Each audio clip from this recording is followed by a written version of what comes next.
Kelly, welcome back to IOSH Podcast for more of Ask Me Anything. It's really nice to see you. Thanks for having me back. So in this episode, I'm going to put some questions to you that were submitted by members, and these are about IOSH and the way the organisation is running. Mm-hmm. There are some juicy ones in there, which we'll get to a bit later. So let's start off with one of the more straightforward ones. This member says, firstly, thank you for taking members' questions in this open format. It's very brave. And I do agree with that member. As a network volunteer considering applying to become a member of council, or perhaps even the presidential team, what can I do to better prepare myself? Is it possible to join a council meeting as an observer? So I always love it when members talk to me about joining council or the presidential team, but I think it's really important to understand that there's two very different roles within those. So the presidential team is ambassadorial. You are meeting members, you are doing podcasts, you're talking, presenting at conferences, whether in the UK, or sometimes you get to jump on a plane and go somewhere else, which is always really exciting. But you're essentially kind of the team that is the face and the voice of IOSH and all of our members. If you do want more information about that, please reach out to Sunita Patel. She's our presidential team manager, and she is absolutely the glue that keeps us all together. She lets us know exactly when and where we should be at all times, which is really helpful. But as a team, we really, really do enjoy kind of what we do. The other part of it is being part of council, and that's a really important part of the governance structure within IOSH. So we hold the Board of Trustees to account. We represent membership views, and we help give advice on kind of strategy and policy for IOSH. And I think if you want to get involved in either of those, come and talk to the presidential team, come and talk to a member of council. We're very available on the communities platform now. Or go and have a chat to governance and see what that is like. And potentially it might not be that council is appropriate for you, but it could be that another part of that governance structure might be better suited to your skills. But we're always looking for eager volunteers to continue to kind of get involved really at the core of what IOSH does, and that's really exciting. So just to specifically answer that part of the question, is it possible to join a council meeting? Unfortunately, council meetings are closed, but the minutes are available. We put them up on the website, so they are available for all of our members to sit and read, understand the decisions and the discussions that we have within council chambers. But if this individual member is really interested, they are more than welcome to reach out to me, and we can have a chat in a bit more depth. Absolutely, brilliant. So some good advice there, and the first thing being to choose which one and then work up your preparation in accordance with that. So the next question is regarding IOSH conference, and this member says the conference has long served as a vital platform for networking, knowledge sharing, and keeping OSH professionals informed about developments in health, safety and well-being. Its absence has left a notable gap in our professional calendar. In your capacity as president, will you champion the return of this flagship event in 2025, possibly a bit late for 2025, or 2026? This is a question that gets asked so much. When are we getting the IOSH conference back? And I know that it's something that a lot of members do ask. I used to love the IOSH conference. I found some really inspirational speakers, found mentors and all sorts at the IOSH conference, and I really do miss it within our calendar. I think what happened during COVID was such a seismic shift, and an awful lot of us now get our CPD and our learning through little bite-sized moments. We do an awful lot of it online now. We see that through the engagement of how many members are going to face-to-face events run by our communities versus how many are attending the online events.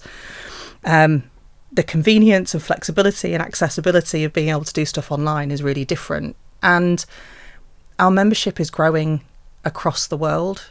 We're seeing an increase in membership from our international members, and having the IOSH conference in Birmingham as it used to be at the ICC, it really kind of excluded an awful lot of our international members.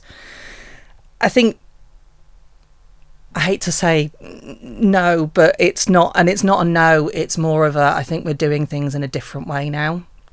I think IOSH has a much higher profile and a stronger presence at things like the health and safety and wellbeing events, that are at the Olympia or in Manchester, at the event in the NEC. We're in Japan, we're going to be in Singapore. And I think that's the thing, is IOSH is starting to focus much more around where our members are across the world and where we can join in with other groups in order to make it not just an IOSH focused conference, but a conference that's focused around all things to do with health, safety and wellbeing. And I think that is actually a real positive for our members. Yeah, I was going to say, of course, IOSH is present at those big health and safety shows Yes. anyway, in a sizable kind of way. You always have a big stand. I've been there. So that is still there, that kind of physical on the ground presence is there. But on top of that, you've got the diversified sort of outreach to members around the world. Yes. And, speaking as the editor of the magazine, we've got diverse content as well, online, different types of newsletters, the website and the magazine as well. So there are now lots of ways for members to keep in touch with each other and with IOSH as well. So the next two questions are regarding IOSH publications, and I think one of them is actually for me, which is quite exciting. Would you like me to ask it? Well, yeah, actually. So this one is definitely for you, Jo. I have ready research about safety culture and leadership. I would like to publish in the IOSH magazine. How do I get it published? That is a lovely question. Really happy to hear it. So the thing to do is for that member or others to send an email to me. That's Joanne Perry, the editor. So the email address is joanne.perry@ioshmagazine.com, and we'll make sure that appears on the screen somewhere. It's best if you send a summary with the key points so that it's easy to digest, and I can share that with colleagues and the wider content team, and we can discuss how to take that forward. There's no guarantee of publication, but we're always interested to have suggestions, and actually I would say some of our best content, such as case studies, comes from people who wave a hand and say, this interesting project just happened, would you like to hear about it? And we just grab that and say, yes, please. So do send me an email. I think as well, it's brilliant for your own CPD. It's brilliant if you're looking to develop kind of potentially looking at your fellowship. Being published is one of the things that they sometimes look for as part of the criteria. So being able to be published within the IOSH magazine is really positive. And also it is our magazine for our members. So if our members want to publish things and want things in that are important to them, absolutely. I think it's a great way of us sharing best practice. I think it's a great way of not necessarily showing off, but absolutely showing the really incredible work that we do. Yeah, absolutely. And of course, those members are the experts in their particular area. So that's why the magazine team would be really happy to hear from you. And we'll take care of all the details of the editing of the content, and you tell us your story and we'll listen. So the next one, as I said, again, is about a publication or publications. This member says, one of the most irritating things about any IOSH publication is the constant and increasing use of abbreviations. Can I please read an article without having to refer elsewhere for an interpretation? So with regard to the magazine, I would say our standard procedure is to spell out whatever it is in full the first occasion, and thereafter it's the initials. So we do follow that. We have a great team of sub-editors who look after that. So I can only speak about IOSH magazine itself. Kelly, do you have anything to say about the other content? There must be a lot of it. I mean, we're in health and safety. We call it OSH all the time. We love an abbreviation and an acronym, don't we? And I think for the most part, we do absolutely follow that process of we spell it out the first time, and then in brackets is the abbreviation or the acronym that we're going to use, and then we carry on using that. it's something we sometimes struggle with, even in council, is the amount of kind of abbreviations that we have. So yeah, it's I hear the frustration, but I think we do something about that. I certainly haven't seen an article where I've gone, oh, hang on, that's not been explained in any way, shape or form. Good answer. So the next question, this member says, why does IOSH discriminate against older members? And in brackets they've put CPD and membership status. So Kelly, I think we may have touched on this in a previous discussion about for example, retired members and so on, and also CPD and membership. What's your response to this idea of IOSH discriminating against older members? First and foremost, I would love to understand a bit more context around why people think that we're discriminating. We are a learning profession. Even if you've been in this profession for 30 years, in exactly the same industry, for all of that time, like, there are always things to learn. The way that health and safety has changed and developed since, for however long it's been, the world is very different from when I started 16, 17 years ago. If you want to maintain your post-nominals, the agreement that you have is that you commit to 30 hours of CPD. If you're approaching retirement or have gone down to part-time, you can reduce those hours if you talk to the CPD team within IOSH. But 30 hours a year is not very much. Your mentoring, reverse mentoring can be added into that. Reading articles, listening to podcasts. There's so many various places for inspiration. And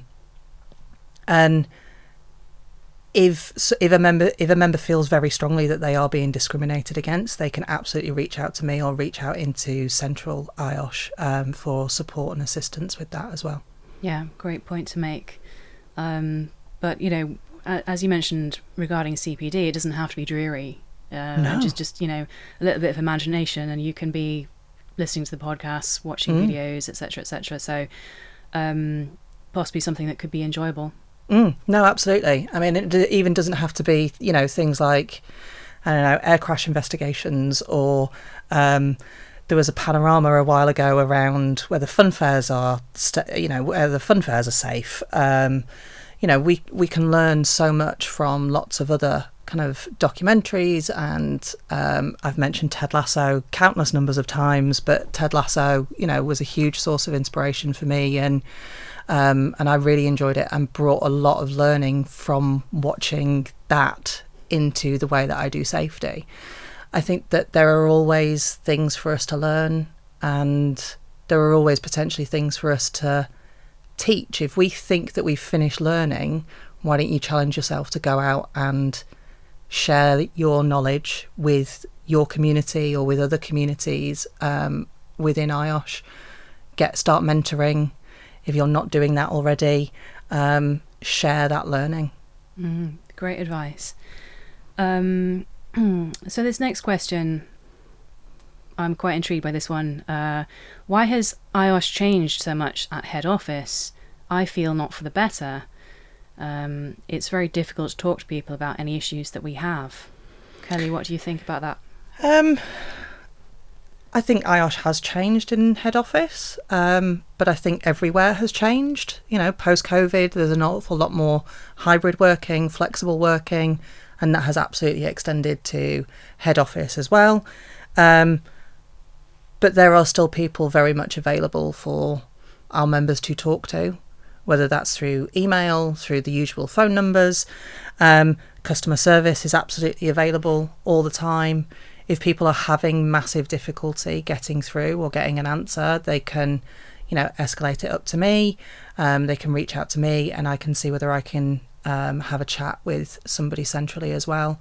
But I think, as the world of work has shifted, that has included IOSH as well, and I don't think that's necessarily a bad thing. So really just perhaps a different way of getting in touch with people. Yeah, absolutely. So the next question from one of the members is, why are IOSH volunteers held to a code of conduct but IOSH staff are not? And from me, I would say, is that true? Are staff members not held to some sort of code of conduct? I think they probably are, but I think that's because they're employed, so they have a contract of employment. Volunteers are not employed, so we sign up to an agreement of how we behave. I think that is one of the things that the code of conduct helps us set out those kind of expectations and those behaviours that we want to see within our volunteers. If you're an employee, you get your staff handbook, you get your HR policies, and all of that. So I think they very much are, but we call it different things. Mm. There is an expectation of how we each behave to each other. Exactly. Yeah, and I think just because we call it different things doesn't mean that it's not the same. It's not similar. So the next three questions that we have from members are sort of running along the same line, and it's quite an interesting one. So looking forward to your answers to these ones, Kelly. First one: what is IOSH doing to protect members and volunteers from the appalling trolling they experience when posting positive and insightful messages on social media? I have seen some shocking examples where stories have been hijacked by individuals with an agenda that is clearly unaligned with IOSH's vision for a safe and healthy world of work for all. Surely these individuals are in breach of the code of conduct. What do you think about that? Yes, I have experienced it previously. It's very difficult. It's very, very difficult to be on the receiving end of it.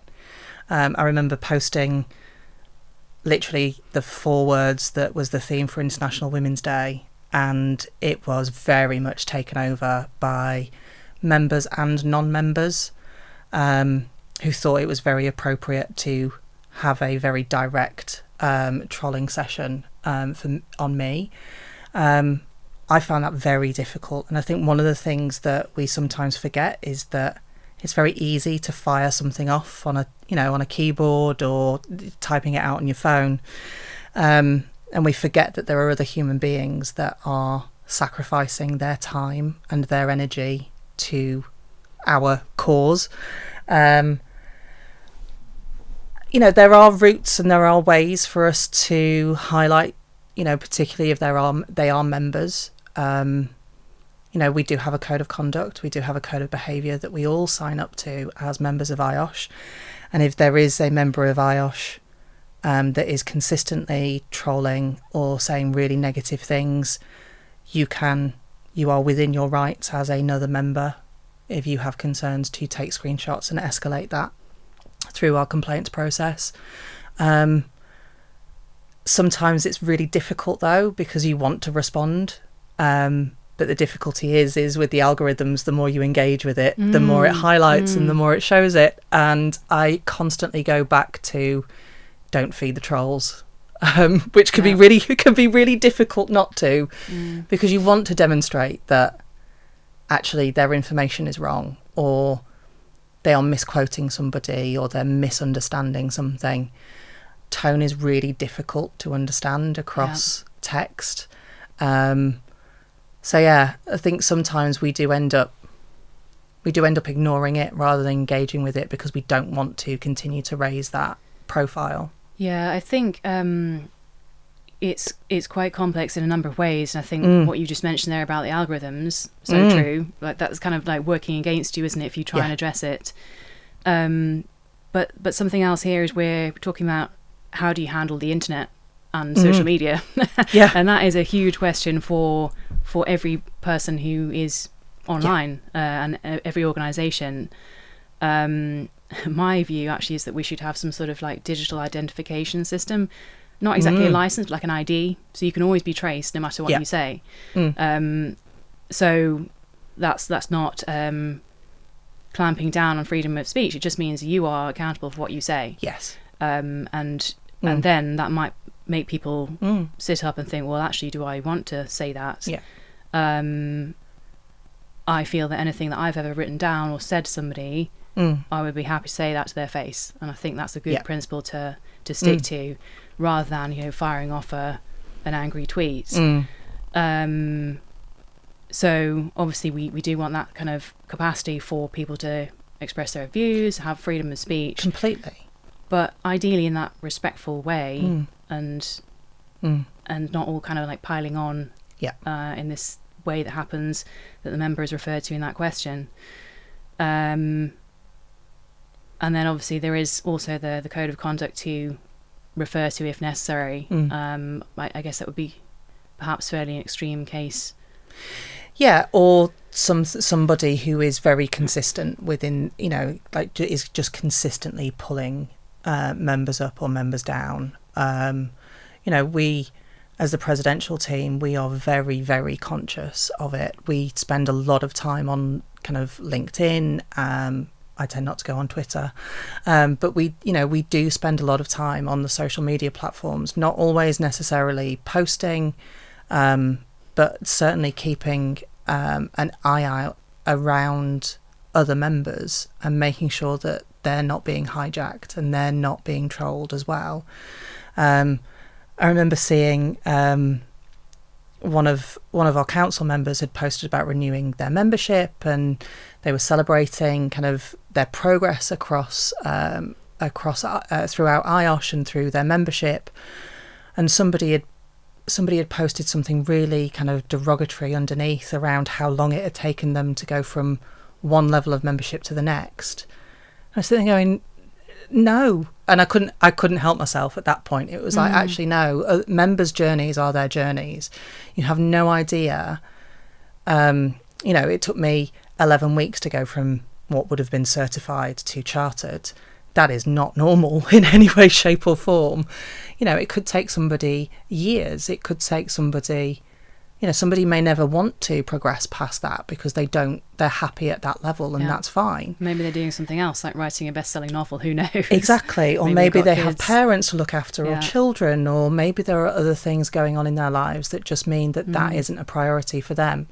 And I think it's very much that element around, we should be treating each other with kindness.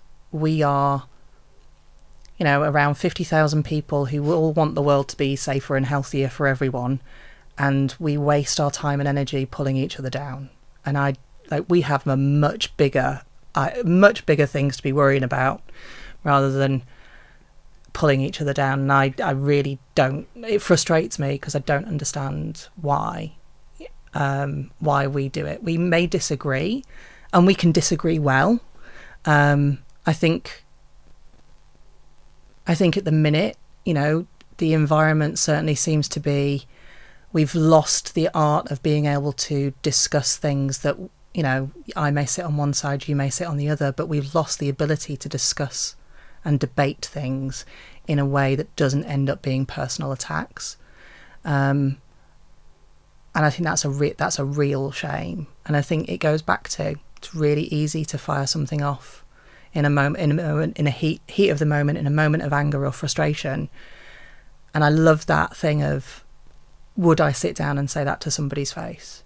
It reminds me of the horrible tweets that they do on one of the American night shows, where they get celebrities reading out the really awful things that people have tweeted them, and it just, like, you see the discomfort and the hurt that it causes, even though they're laughing it off.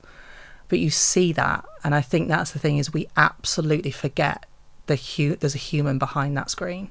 Yeah, I think that's a great point. I also agree with you when you said about, we've sort of lost that habit of debating something in a cool, rational sort of way, politely, because you see that in interviews as well on the TV, right? And we're talking mainstream media, and the journalist is like jumping in there, and the person who's answering the questions doesn't even get a chance to finish a sentence. Why are you inviting them on the show? Everybody wants to be Jeremy Paxman. So yes, I do wish and hope that we could, bring more kindness into discussions online as well as face to face. I'm not sure how that can be made to happen, but I don't know. IOSH members, let's all be respectful of each other and bear that in mind when posting on LinkedIn. There's a human at the end of it. You don't know what's going on in their life, and ideally let's be supportive of each other. So next question, sort of along a similar vein. There seems to be a small group of people who are actively trying to run IOSH down. What can we do when we see this? And what are IOSH and the presidential team doing to address this toxic behaviour that distracts from all the good that we do? So kind of similar.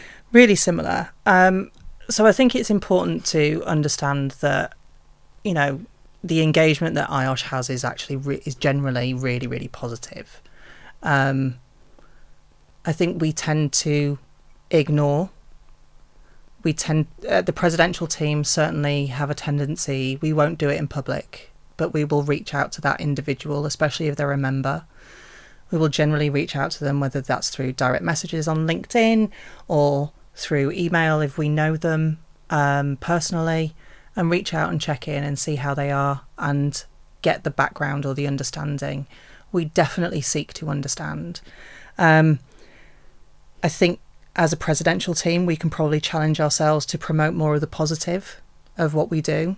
And if somebody is going to tear us down, I'm very much in a let them moment for now. It's like, if they're going to, that's fine. They are, you know, a handful of people. There are 50,000 of us who all know what we're here to do. And as I've said already, people can disagree. We can disagree with the direction that IOSH is going. We can be concerned that IOSH, you know, some of the detractors are concerned that IOSH isn't focusing on the things that are important. But actually, the things that are important are still being focused on. You know, the causes of significant injuries and fatalities are being focused on. One of my themes this year is falls from height, and the fact that it is still one of the main reasons why people don't come home from work. We are very much focused on those things and how we can nudge the dial to do that. But also the world of work has shifted and changed. We're in the midst of a climate crisis that is happening very much here and now. That is having a direct impact on our members and the people that they work with, and we need to be able to have the tools to assist them. We have an increase in people very much struggling with their mental health. You know, suicide kills more men under 50 than anything else. Like, that is something that we are here to talk about and here to work for as well, is making our workplaces psychologically safer so that people can reach out when they are struggling. Because any life lost from a preventable injury or preventable incident, whether that's through a physical harm or a health harm or a mental health harm, is one too many. And just because our industry has diversified doesn't mean that we're not still focused on the things that really do significant harm. You know, IOSH doesn't sit and monitor. IOSH definitely doesn't have a group of people sat in a room scrolling through LinkedIn waiting for people to say negative things about us. No, imagine their mental health. That would not be okay. Oh, no, absolutely not. You know, if members are concerned, they can report things. They can take screenshots and report it through the presidential team. They can send it through to, customer services. There are methods of doing it. But yeah, I mean, I've had a member who I genuinely considered a friend who has, gone for me on LinkedIn, has sent me an email, and because I've been unwell and haven't messaged them for 48 hours, has sent me another message that was actually really aggressive and really, no hi, no how are you, no how is everything, no how's your dad, no nothing, and just went straight in. And I'm like, whoa, hang on a minute. Like, we were friends before I became the president, and just because I sit in this role doesn't mean that I'm not still a human being. And I think it does very much come back to that. We forget that, I am a volunteer. I am a member. The presidential team are all volunteers. We are all members as well. And just because we're the face of it doesn't mean that we have to take the negativity of it all as well. Yeah, I think it's really easy for people to sit on the sidelines firing shots. And I kind of think, well, okay, well, you have a go, you try, Yeah. you run this organisation and look after 50-something thousand members. Yeah. That's not easy. Everybody's a great footballer on the side of the pitch, exactly, yeah, same thing. And you just mentioned psychosocial safety, and you know, where's that coming into these communications that are, you know, disrespectful or aggressive, and the toxic behaviour that the members' question mentions. So I think, I guess the advice would be to try and engage in a positive way, as in contribute to a change for the better, rather than just sitting there criticising, because it's really easy just to criticise. So third question, kind of in the same group. Do you think it's fair that a small minority of members and ex-members, probably the same group that were mentioned before, take up valuable IOSH resources with attacks, accusations and requests for data which serve little purpose aside from disruption, that stop those resources being effectively used for the benefit of the membership? And what can be done about this? Do I think it's fair? No, is the short answer, I suppose. I think it's really sad, actually. You know, and I think that's the realization, is actually it is our money, it's our contribution, you know, it's our membership fees that then go into, and rather than being spent on things that make the world safer and healthier, are spending time and effort in engaging this very small cohort. And it is unfair. It is really unfair. We try and be as open and transparent as we possibly can. You know, I mentioned earlier, you know, minutes for council meetings are made available. You know, we are, as we're moving into the communities platform, you know, the council and the presidential team are certainly much more visible within that platform. And I think that's really positive as well. I think it goes back to, if they're a member, they sign up to that code of conduct. That code of conduct is, you know, respect first and foremost. And I think if people aren't following that, we have a duty as members to call that out. But I think as well, one of the things that we can do, which is really positive, is we can flood places like LinkedIn with the positive rather than the negative. And if people really do fundamentally disagree, as we said in the last question, roll your sleeves up and come and get involved. Like, council is not, you know, council might be reducing in size, but we're certainly not reducing in power. And we're certainly not a group that agrees with each other all of the time. But we do those disagreements in private, and we make sure that we're doing things in the best interest of IOSH, of the membership. And I think that's really important. You know, we might... I remember when we put together the Future of the Council proposal, where we talked about, you know, changing the bylaws. And we had... some people had very emotional reactions to it initially. And some people that we wanted to be involved with that process because they disagreed with it, who unfortunately didn't. And I think that's a real shame, is we don't all have to agree, but there are better ways of doing it than sitting and firing off what you think is a clever, you know, barb at somebody who is so passionate about what we do and the way that we do it, that they've sacrificed time with their family, time at work. You know, some of us in the presidential team are consultants, so they literally, when they volunteer for IOSH, they're not just taking a day of annual leave, they are not getting paid for that day. You know, that, you know, and I'm not complaining, because I've been incredibly fortunate with the amount of opportunities that I've had. But I've essentially bought a month of annual leave over the last 2 years, and so additional leave, the vast majority of which has gone on IOSH. I haven't had a holiday. I haven't had a holiday in the last 2 years, and and won't until my annual leave renews in April next year, and I cannot wait to be on a plane. One month cruise or something. Yes, absolutely. And when we are, when we are sacrificing that level of time and energy and effort in order to promote what we do, when we're pulled down by that very small cohort, it does feel very personal. If you're that unhappy with the way that IOSH is and the direction that we're going, do you know what? You don't have to be here. Like, if you think IIRSM or ROSPA or somebody else is doing it better, go and do that. Like, genuinely, it's not, you don't have to be a member of IOSH in order to be a member of the health and safety community. And yeah, if you're that unhappy, go find somewhere else to put your energy.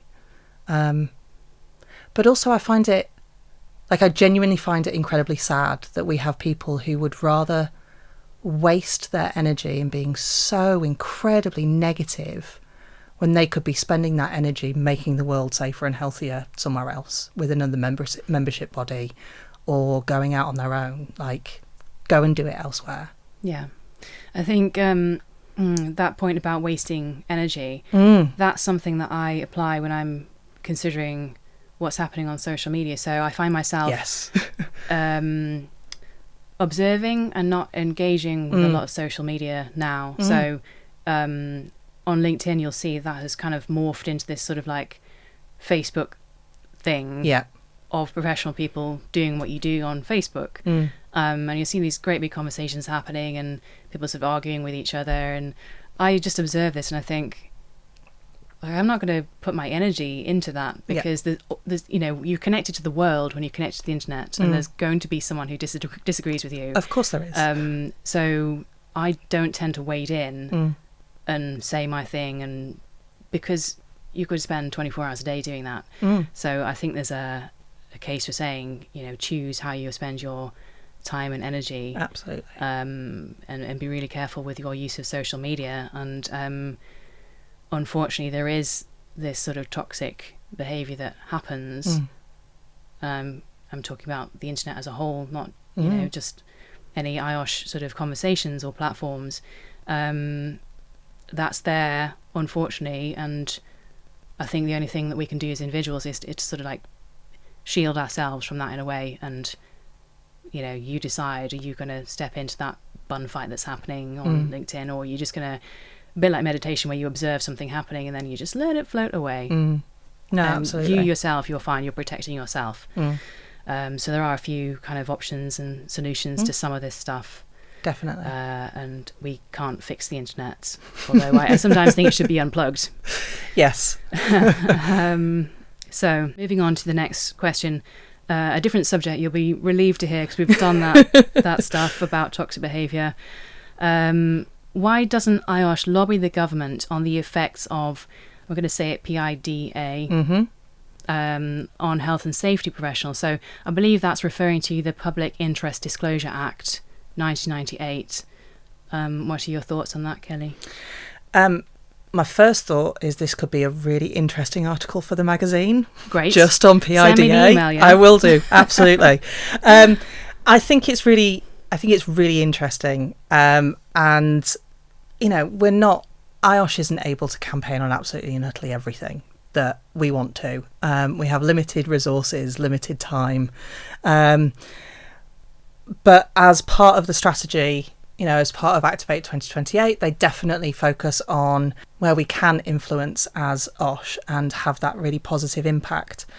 So I think what I'm trying to say in a long-winded roundabout way is that this is probably not something that's on IOSH's radar that much at the moment. We have a public policy and public affairs team who are working and advocating and campaigning for IOSH and for OSH with the UK Government Manifesto, which is what our members asked for as part of our survey. We're doing an awful lot of focus on things like the gig economy. We've just done a white paper on that. and Sean Lundy was chaired a discussion at Parliament around our new white paper recently around the gig economy and gig workers. So my challenge back to that member who's asked is, let's pull together and let's do something let's write down that summary and get it in the IOSH magazine. Why not? Absolutely. Yes. I think it's a really interesting point and is something that if our members are interested in, let's have a look at it. Yeah, absolutely. The fact that health and safety is so epic and across everything, it's hard to, you can't cover everything, so you do have to make those decisions about priorities, and I definitely noticed that as editor of the magazine, where I'm just running around seeing all these fascinating ideas and sort of grabbing them and trying to shape them into 6 wonderful issues per year. But there's always much more out there that I can possibly fit in the magazine, and unfortunately we do have magazines and the website and so on to use also, but yeah, it's a case of putting those resources where IOSH sees fit, and of course there is the potential for things to change over time and for those priorities to shift, but yes, if the member would like to get in touch with me, then by all means do so. We'll flash up the email address. So finally, this is the last question from this session. IOSH seems to be silent on many issues that are close to its members' hearts. Do you think IOSH is assured enough of its own identity, or do you think it relies on the capabilities and confidence of its volunteers to speak and be visible on its behalf? I think that's a really difficult question to answer without understanding more context, I suppose. Such as what are those issues? What are those issues? I think one of the really exciting things is now we have the communities platform that is kind of growing. So it's out to the community committees, which is always really difficult for me to say, and is definitely starting to grow. That I think IOSH will then be able to see some of those topics and issues that really are priorities for members. Do we rely on the capabilities and confidence of our volunteers? I think that's a really interesting question as well. Our volunteers are as diverse as our members, and I think that's always really interesting.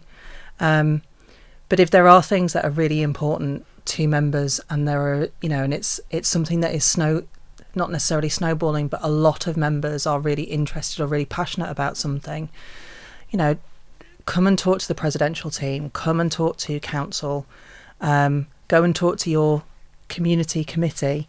Let's just because IOSH Central